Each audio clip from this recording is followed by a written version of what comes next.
Hey guys, welcome back to Nerd Point. In this video, we're going to talk about coming back to gaming after 10 or 20 or even 25 years. If you're in your 30s or your 40s and you stepped away from gaming as a kid, maybe as a teenager, you got into college, you got into girlfriends, wives, children, jobs, and you just kind of left gaming behind, well, this video's for you. Stay tuned.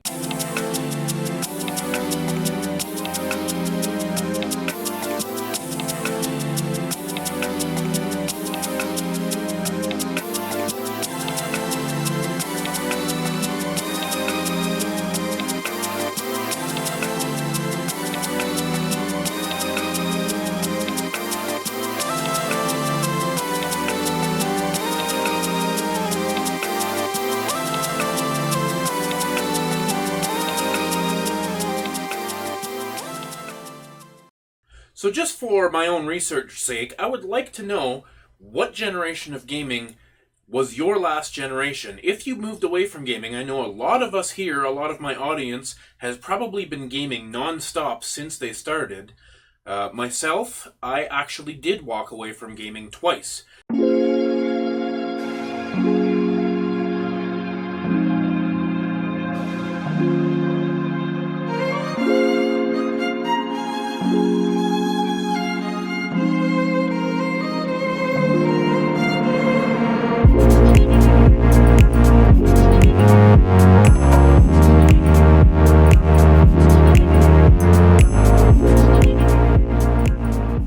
I was a kid in the 80s, so I had an Atari 2600, a Commodore 64, I had access to the NES, the Super NES, but actually the first 16-bit console that I bought with my own money was the TurboGrafx 16.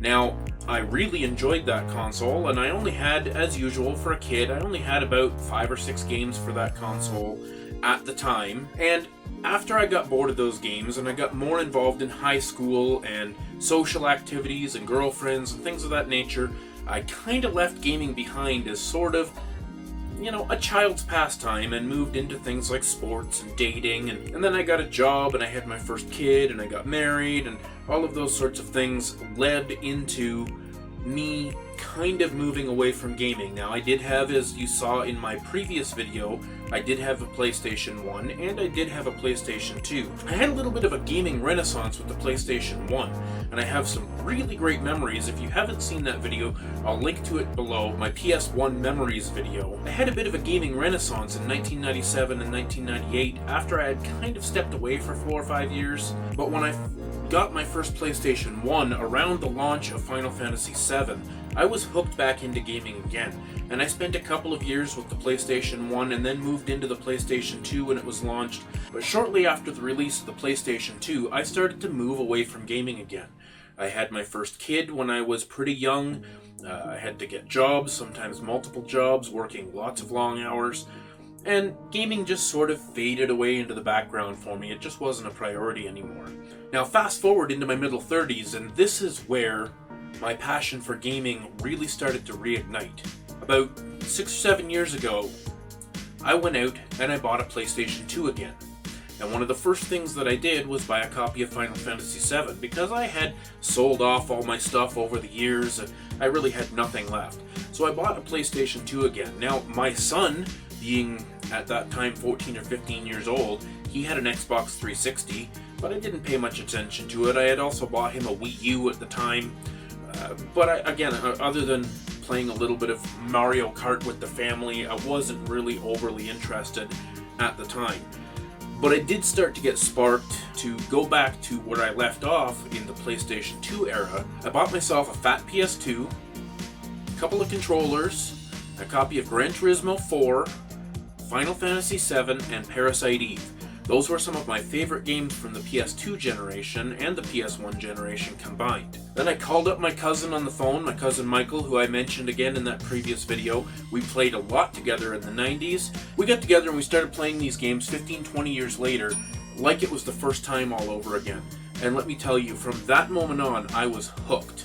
In just 5 or 6 years, I've gone from 0 consoles and 0 games to well over 550 games in my collection, which is a modest collection compared to many YouTubers and big collectors out there. But the difference with my collection is every single one of those games now, at this point, are games that I either have played or want to play. For a while there, when I was early into collecting, I did fall into the trap of buying every game I could find that was $1 or $2 or $3, and I ended up with a lot of shovelware, a lot of sports titles, a lot of stuff that I just didn't care about. So a couple of times along this journey over the last 5 or 6 years, I've done a major purge and actually sold off 50, 60, 70 games at a time a couple of times now.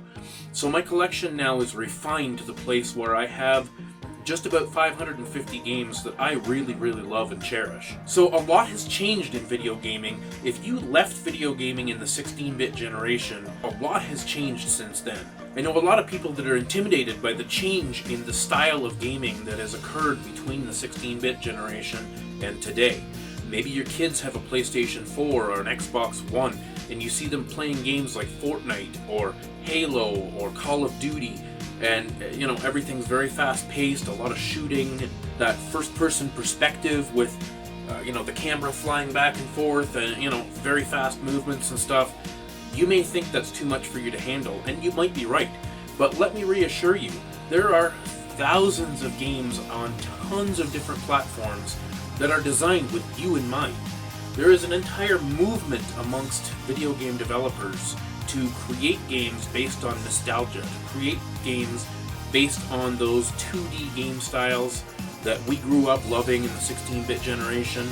There are all kinds of games out there that emulate the style of Castlevania, or early Zelda games, or early Mario games. There are just an absolute plethora of things to choose from, whether you choose to have a PlayStation 4 or an Xbox One or a Nintendo Switch. The Nintendo Switch is a fantastic platform for retro-style games, actually, because it heavily supports indie developers. Indie developers are putting out all kinds of great content, games like Hollow Knight, Shovel Knight, the Bloodstained series. There are some fantastic titles out there for you to explore. If that still intimidates you and you're not really sure where to start, let me suggest you do something similar to what I did, and that is go back to where you left off. And there are many ways to do that today. If you left off in the 8-bit or the 16-bit generation with consoles like the NES and Super Nintendo, Nintendo has you covered today. Now, these things are a little bit hard to find at this point because they're no longer being made, but it is reasonably possible to get your hands on something called an NES Mini or a Super Nintendo Mini. And these are mini emulation consoles. They're tiny, perfect replicas of the original consoles that come with 20 or 30 games pre-installed. You can also get the same type of thing from Sega, which was released a few months ago, the Sega Genesis Mini, which again I think has more like 40 or 50 games pre-installed, and some of these games are the absolute classics that you will remember, and you'll absolutely love playing these games. The great thing about these mini consoles is they hook up via HDMI, which means you can connect them to modern TVs without any hassles. You don't have to dig out that old box full of old miscellaneous wires and try to figure out how to hook up your Sega Genesis to your modern TV. These new mini consoles have you covered for a lot of that. And if that's not your thing and you prefer to play on original hardware with physical games, might I suggest the PlayStation 2 or the PlayStation 3 generation. We consider the PlayStation 2 generation, that includes PlayStation 2, GameCube, and Dreamcast. We call that the 6th generation of gaming. And there is some fantastic gaming to be had in the 6th generation. The graphics in some of the games have not aged as well as in others, so you might want to consider going to the 7th generation, which is the PlayStation 3. There is a bit of a dividing line as far as graphics and gameplay between the 6th generation and the 7th generation. I classify the 7th generation as the beginning of the modern era of gaming. So while we did have first-person shooters and other modern-style games like Grand Theft Auto and other open-world games on the PlayStation 2, the PlayStation 3 really brought us into the modern era of gaming, where we had pretty clean-looking graphics, really expansive open worlds. The gameplay mechanics had been kind of refined down to a place where on the PlayStation 2, games like first-person shooters could have different control schemes from game to game to game. Whereas in the PlayStation 3 and Xbox 360 generation, they had pretty much standardized the control scheme for first-person shooter type games and a lot of other games so that you could really move from one game to the other and be instantly at home with the controls. So if you are more comfortable with an older style of game, you may be more comfortable on the PlayStation 2, which has a ton of games that are retro-inspired. The PlayStation 2 had a huge library, and that doesn't even take into account the PlayStation 1's library, which is fully backwards compatible on the PlayStation 2. You can pick up a PlayStation 2 console between $20 to $40 or $50, usually with a couple of controllers and maybe even a small stack of games for $40 or $50. I've seen PlayStation 2s at places like Value Village and Goodwill for as cheap as $10 or $15. So it's a really small investment and it's really easy to get into the library because PlayStation 2 games are everywhere and they're cheap. Now, some games on the PlayStation 2 are more expensive. If you're going to go for some of the Japanese role-playing games, we call them JRPGs, that's games like Final Fantasy or the Tales of series or other games like that, you're going to find that the prices are going to be a little bit higher. A lot of those games will run between $20 and $50, with some of them being quite a bit more expensive. However, a lot of the run-of-the-mill, excellent AAA games that you are going to want to play on your PlayStation 2 are very cheap. Games like the early God of War games or the Prince of Persia games, which are excellent adventure games, those are going to run you between $5 and $10 a piece. Sports games galore. Racing games like the Gran Turismo series, again, you can find these games for $2 or $3 or $5 a piece. And there's some excellent content to be had for your $5 purchase. If you want to move a little bit more modern, general rule of thumb for video game collecting is to stay one generation behind. So right now, the PS3 and Xbox 360, which we call the 7th generation of gaming, is among the most affordable libraries that you can buy into at the moment. You can find PS3 games for 50 cents or $1. You can find really good PS3 games for $3 to $5 all day long. And you can find some of the most desirable games on the system, some of the more expensive games on the PS3 and 360 are only $20 or $30 as opposed to $50, $60, $100 like they are on earlier consoles. Moving back to the PS2 for a minute, I just want to show you an example of some of the games that you can pick up for the PS2 console and the prices. I will be featuring this in my upcoming pickups video in the next week or two, but I picked up today, actually, a copy of Battlestar Galactica. If I can get that in focus here. This is not a fantastic game, but if you're a fan of Battlestar Galactica, this game is a lot of fun, and I picked this up for $12. Also today, I picked up Flipnik. As you can see here, Flipnik is a really cool arcade-style pinball collection. It's considered to be the best pinball collection on the PlayStation 2, and as you saw in the price tag, I picked it up for $10. So there is a huge variety of games on the PlayStation 2 and moving forward into the PlayStation 3 for you to choose from. Whether you like racing games, or whether you like military-style games, whether you like strategy games like Command & Conquer. So is there a best way to do it? Is there a certain console that you should buy or shouldn't buy? You need to go with what's most comfortable for you, but if you decide that you want to start with some of these mini consoles, there's a couple of different ways that you can do it. There are legitimate mini consoles out there. They're sometimes a little harder to find and sometimes a little more expensive. Expect to pay anywhere from $50 to $100 or maybe a little bit more for some of these consoles, especially the Nintendo ones. But if you want to start with something like the PlayStation 2, like I said, you can pick up a PlayStation 2 for $20 or $30, but there are several different models of PS2s to choose from, and to some degree it just depends on your taste. The original model, the PS2 Fat, is legendary. They're extremely durable, extremely reliable, and it's a really good form factor. And then there's the PS2 Slim. I have a couple of these as well, which I showed in a prior video. The PS2 Slims are also excellent, reliable consoles. The only downside to the Slim is that it's very small and very light. The buttons are very small and a little bit finicky on the PS2 Slim, and as well, because the console is very light, it's very easy to pull it down off the shelf with your controller wires. One thing I do recommend if you're going to get a PS2 is this.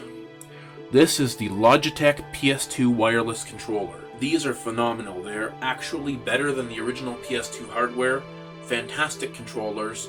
They run on 2 AA batteries, which last literally forever, like months and months of playing on one set of batteries. And they're extremely comfortable in your hand. So you can choose pretty much any kind of PS2 as far as reliability is concerned. I personally have 4 PS2s, and I have never come across a broken PS2.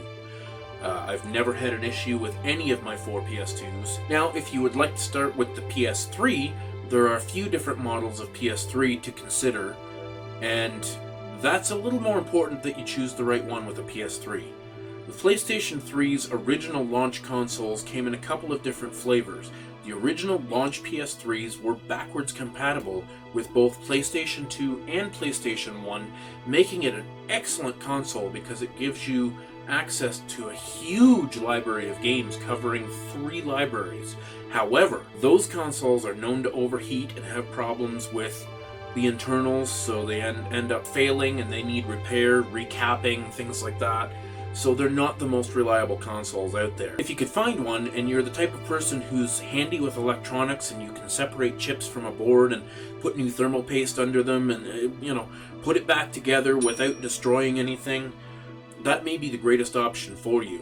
However, shortly after that, after they went through a couple of different versions of that, they moved to something called the PS3 Slim. The PS3 Slim is the one I currently have, and I have it with a 320 gig hard drive, which is more than ample space for everything you could possibly do on the console. The original launch ones only came between 20 and 80 gigs before they changed over to the Slim model. Once the Slim model came out, you had the option of 120, 250, and I think 320 gig hard drive sizes, all of which are pretty useful, but I would aim towards the higher numbers, either the 250 or the 320. After that, they came out with something called a Super Slim, the PS3 Super Slim, and I personally don't like this console.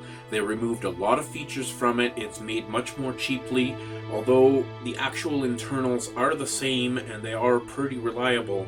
I don't like the way you put the disc in. It's actually got a big sliding tray on the top, and you put the disc in physically. It doesn't load in from the front. I don't like that because it tends to get rickety and kind of, not close properly and stuff, and it also allows a lot more dust into the system. I don't prefer those, although they do come in some pretty cool colors that weren't available on the previous models. So if that's your thing, you can find those pretty cheap as well. Now, if you're leaning towards the Xbox side of things, I haven't talked much about the other consoles, but with an Xbox 360, you want to avoid the launch models that have the hard drive on the side. They also have a reputation for failure, and go for the S model, the Xbox 360 S model, which has the benefit of having removable hard drives that you can just hot load in the side of the console. It's fantastic.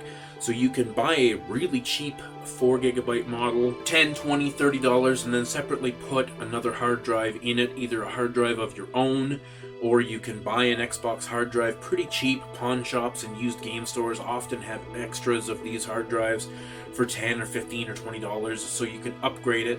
You can buy the Xbox 360S with a pretty common size for the Xbox 360S is 250 gigs, and that again is more than enough storage space for anything you're going to do with the console. I didn't mention much about the GameCube. The GameCube was part of the 6th generation alongside the PlayStation 2.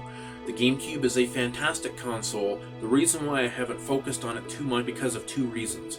One, the GameCube console itself is more expensive than the PlayStation 2, and 2, the games are much more expensive in general. Although if Nintendo is your thing, you may not want to miss out on the GameCube, because it is a lot of fun. It's a fantastic console. The nice thing about the GameCube is it also has an optional accessory called the Game Boy Advance player, which goes on the bottom of the console and gives you access to the entirety of the Game Boy Color, and Game Boy Advance library on your TV. So if you have some of those old Game Boy games from your childhood, you can actually put them right into the console, play with a controller on your TV, and it's a wonderful experience getting to revisit those old games again. The other console in that generation was the Dreamcast. The Dreamcast was considered a failure. It's a hard console to get a hold of. It is the most expensive of the 3, and the library is small and expensive. However, if Sega is your thing, Dreamcast is a fantastic console, and it was considered by many to be the most powerful of that generation. So what do you think, guys? Go ahead and tell me in the comments, where did you leave off gaming, or have you been gaming the entire time? If you're just starting to think about coming back to gaming now, where did you leave off, and where would you like to start? Did you want to start in the 16-bit generation? Did you want to go out and get an old Super Nintendo and relive those memories again? Or would you like to move forward a couple of generations and have the benefit of more modern controllers, better TV hookups, higher resolution? Let me know in the comments, guys. If you like this video, give it a thumbs up. It helps me more than you know. If you haven't subscribed already, please go ahead and subscribe, because I will be putting up at least 2 videos a week on all kinds of topics, not just video games, but TV and movies, books, audiobooks, all kinds of subjects. So stick with me, I promise to entertain you. Stay classy, guys.